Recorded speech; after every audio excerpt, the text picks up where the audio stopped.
Well, if you get a pardon, that's the legal system. Gotcha. What do you want okay. me to do about it? So it's going to be more Trump derangement syndrome. So if you're somebody that has stolen billions of dollars and you get a pardon, you should be allowed to vote. Hey everyone, welcome back to the channel. Today we're jumping into a debate that gets heated really fast. We've got Rachel arguing that struggling Americans shouldn't be allowed to vote, that women being in the workforce broke the economy, and that the founders were right about who deserves a voice in this country. And on the other side, a liberal speaker who is not letting any of it slide, calling out the contradictions one by one until she walks straight into a trap she cannot escape from. Trust me. You want to stick around for the full breakdown because the moment near the end completely flips this entire conversation on its head, and my reaction to it is something I genuinely could not hold back. Also, I always love seeing where everyone is tuning in from, so drop your city or country in the comments and let me know you're here. It honestly makes my day reading through them. All right, let's get right into it. You did this big long monologue, so now I'm going to do one. If you know anything about the economics of the last 50 years and the birth rates, you would know that prior to pushing women into the workforce in huge numbers in 1970, most women with school-age children stayed at home. Overwhelmingly, there was only like 6% of kids who had a mom that worked full-time.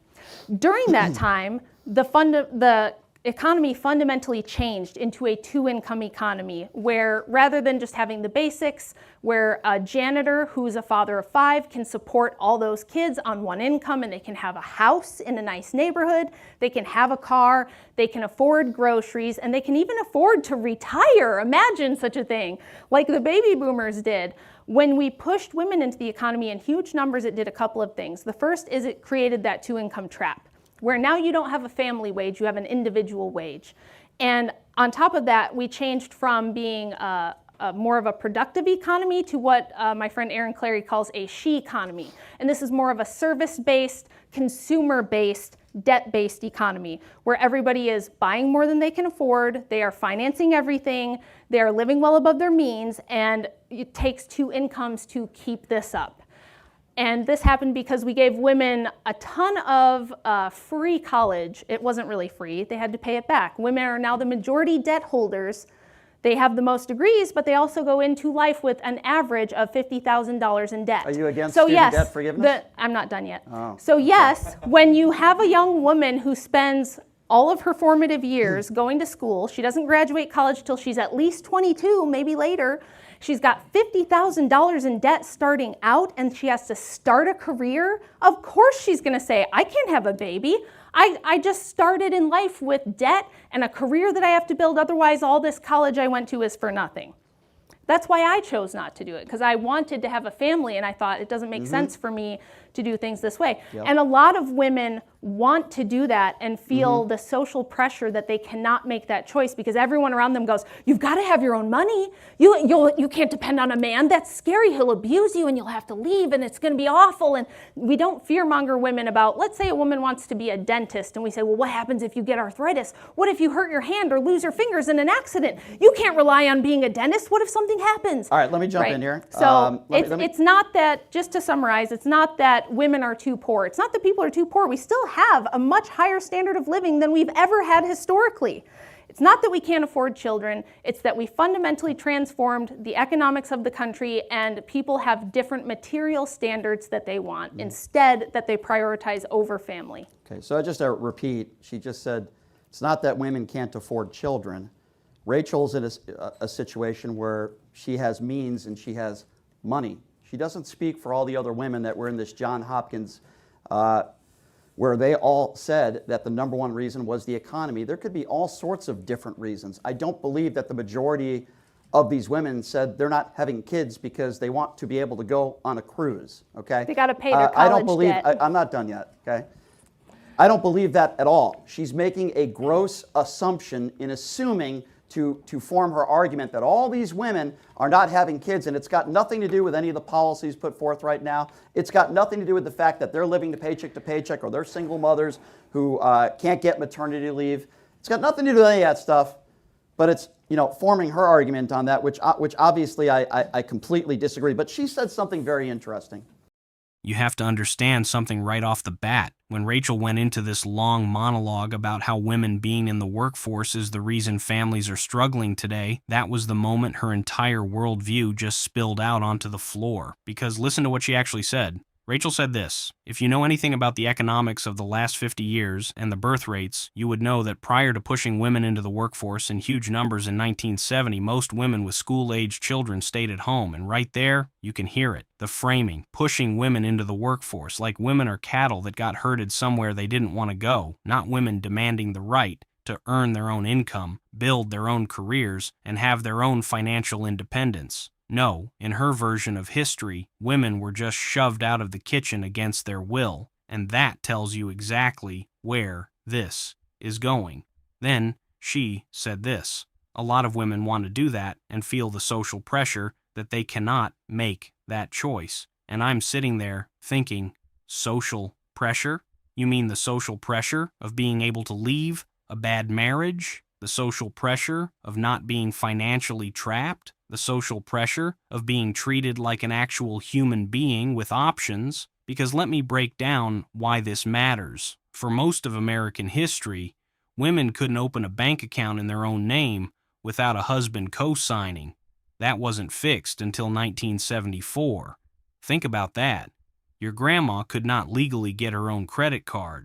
So when Rachel acts like the era before women entered the workforce was some golden age, she's romanticizing a time when women had no escape route from anything. And here's the part that really got me. Rachel said this: it's that we fundamentally transform the economics of the country, and people have different material standards that they want instead that they prioritize over family. So according to her, women aren't choosing not to have kids because childcare costs more than rent. They're not choosing not to have kids because healthcare bankrupts you. They're choosing not to have kids because they want a cruise. And the liberal guy nailed it when he said this. I don't believe that the majority of these women said they're not having kids because they want to be able to go on a cruise. Exactly. Because that's not what real women say when you actually ask them. They say groceries cost too much. They say daycare costs more than their paycheck. They say they can't afford a house. But Rachel needs you to believe it's vanity, because if she admits it's economics, her whole side has to answer for the policies that created the squeeze. It's the whole form of why I'm here today. She said she chose. She chose to do things in her life. And I would never want to take that away from you, Rachel. But you want to take that away from other people. And then you'll say, that's a straw man argument. You've said in this debate thus far, what are we halfway through, that she doesn't believe that the majority of women should vote. She thinks it should be on the level of taxes. I don't think the majority of men should vote either. Okay. Well, that's a great argument, Rachel. That's a great argument. It is a great argument. Yeah. So you don't believe women should vote, and you don't believe a certain percentage of men should vote. But everybody should be allowed to have a gun, though, right? If you're not a felon. Yes, exactly. Right. That makes a lot of sense. You know why? That makes a lot of sense. I think the founders were correct about suffrage. The founders had muskets, Rachel. We have AR-15s What does now. that have to do with suffrage? Has a lot to do with By gun the control. way, this is a guy who's never shot a musket, because if he thinks muskets, I'm a firearms instructor, by the way. So if he think thinks about that for a muskets moment. are less dangerous than some of the guns we have now, Rachel, he would be wrong. Don't spurg out. Calm down. So the bottom line here is, she wants to take away the rights. He wants to of take people. away your guns. He wants to take away your No, gun I don't. rights. No, I don't. No, I don't. Don't you let him take away your rights. No, I don't. By the way, the people laughing right there, that's the Andrew Wilson circle jerk crew right over there.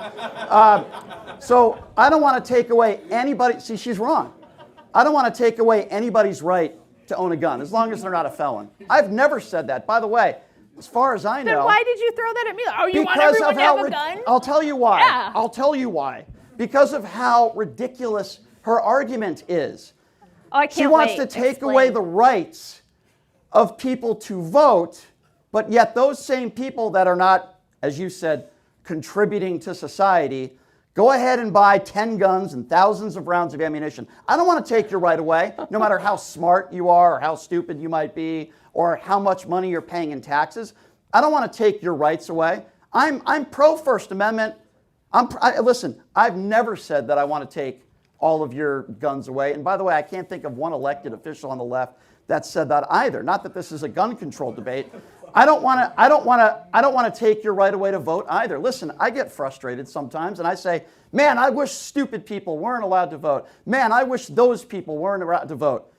But would I want to put a law in place to take that right away from you? Of course not. Maybe I could agree with some sort of basic, I know I had a conversation with Vivek Ramaswamy about this, and I sort of agree with him, that if you had some sort of basic civics test or something, I can't say I would be against that. Maybe we agree on that. Great. But the fundamental, if you're not making enough money, or you're unemployed, or you're poor, that should be a factor in whether you should vote or not, I completely fundamentally disagree with that. Okay, so you think that people who take from the Treasury and raid the Treasury, take the tax money of those who are producing, should be allowed to vote in huge numbers to take more from those people? When you say take, please be specific. You talking about welfare, food stamps? Yes, I'm talking about anyone who takes, Yeah. I'm not saying poor people. Yeah. I was poor most of my life.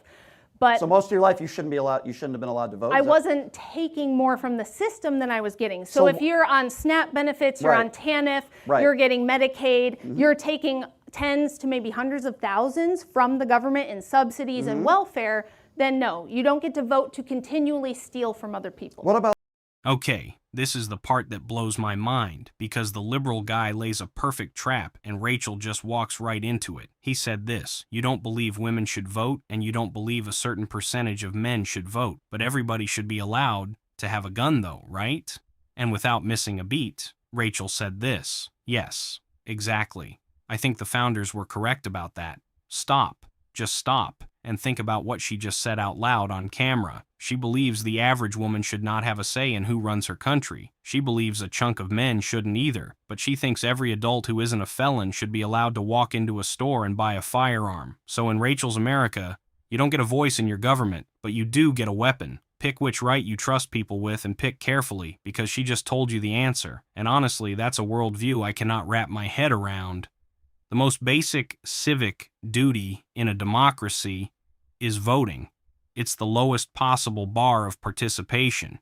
You fill out a paper. You don't even have to leave your house in most states anymore. And she wants to make that the gatekept activity? Then the liberal guy hits her with the line that should be on a t-shirt. He said this: the founders had muskets. Rachel, we have AR-15S. And she just dismisses it, like that comparison doesn't matter. But it matters a lot. Here's a quick history moment for you. A trained Revolutionary War soldier could fire about 3 rounds per minute with a musket. 3.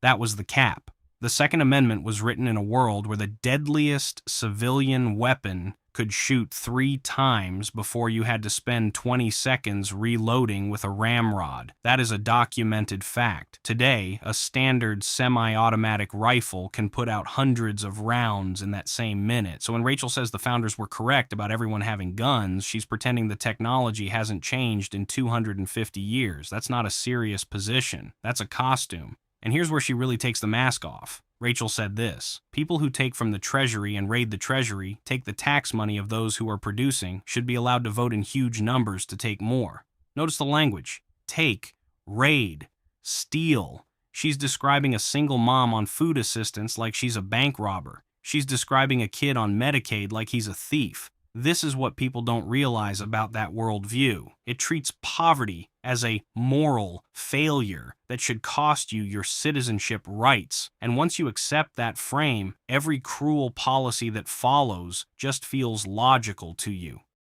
people that steal billions of dollars? Should they be allowed to vote? They should go to prison if you can What prove if they get that. a full pardon? Should they be allowed to vote? Well, if you get a pardon, that's the Yeah. legal system. Gotcha. What do you want Okay. me to do about So it? if It's going to be you're- more Trump hold on. derangement syndrome. So if you're somebody that has stolen billions of dollars and you get a pardon, you should be allowed to vote. But if you're somebody that is struggling, maybe living paycheck to paycheck, maybe doesn't have a job, maybe doesn't have the opportunities that some other people have, you shouldn't be allowed to vote. Correct. I'm sorry, that is absurd. Let's ask another question here. So I'll make a deal with you. I'll say all the women can vote. No, I will not have a beer with your husband. Nobody wants to have a beer with you, dude. Good. Okay, Thank you. so Thank you. Good. all the That's women, a relief. all the women can vote if they have to sign up for the draft when they turn 18, like Let's the men. talk about the draft. I'm Yeah, happy let's. to do that with you. Okay. So here's my opinion on the draft, right? And here's my opinion on women, and I'm glad you brought that up. I believe that there should be a basic physical standard that both men and women need to pass. And because, well, I think we all could agree in this room, on average, right, a man is physically stronger than a woman, on average. That doesn't mean that there aren't women out there that are pretty strong. So my opinion is pretty simple on this. If you can pass that basic physical standard that a man and a woman would have to pass, and they're willing to risk their life for this country. You're talking about voluntary service. No one is barring women from the military, dude. We're What's talking your opinion about on the draft. that? Should women be able to go to war? Should women be able to be there? I asked you a question about the draft. Let's stick to my question you don't rather wanna than answer mine? switching. Okay. I think that if women want the same rights as men, they should have to. If we want equality, let's have equality. I'll believe women want equality when they demand to sign up for the selective service, when they demand to be part of the industries where 92% of the workplace deaths are compromised by men, when they're doing 90% of the essential infrastructure work. That's equality. Equality is not a system where men do everything dirty, dangerous, and difficult. They die for the country, they die on the job, they die to defend the borders. How many women have died from childbirth since the early 70s? Oh, I'm glad. And this is where the whole thing collapses, because the liberal guy asks the simplest, most surgical question of the entire debate. He said this: what about people that steal billions of dollars? Should they be allowed to vote? Then before she can wiggle out, he locks the door behind her. He said this: what if they get a full pardon? Should they be allowed to vote? And Rachel has no answer. She just mumbles something about the legal system and waves it away. So let me make sure you caught what just happened. In Rachel's framework, a billionaire who literally stole more money than entire countries have gets caught, gets pardoned, and walks free. That guy keeps his vote. That guy gets full citizenship. But the liberal speaker said this, and pay attention, because this is the whole ball game. If you're somebody that is struggling, maybe living paycheck to paycheck, maybe doesn't have a job, maybe doesn't have the opportunities that some other people have, you shouldn't be allowed to vote. And she said, correct. She said it. On camera. Out loud. That right there. That single exchange. That's the entire conservative position on poverty stripped down to its bones. Wealth equals worth. Struggle equals shame. If you have money, you matter. If you don't, you should sit down and shut up. And the wildest part is, they will dress this up as patriotism. They'll call it protecting the republic. They'll talk about the founders. But the founders fought a war specifically because they didn't want a country where your station in life decided whether your voice mattered. That was the whole point. And then she pivots to the draft to try to escape. She said this: I'll believe women want equality when they demand to sign up for the selective service, as if equality is something women have to earn by agreeing to die for a country that treated them as legal property for most of its history. Friend, that's not equality. That's a hostage demand. So what do you guys think of this? Leave your thoughts down in the comments. Please like and subscribe, and I will see you in the next video.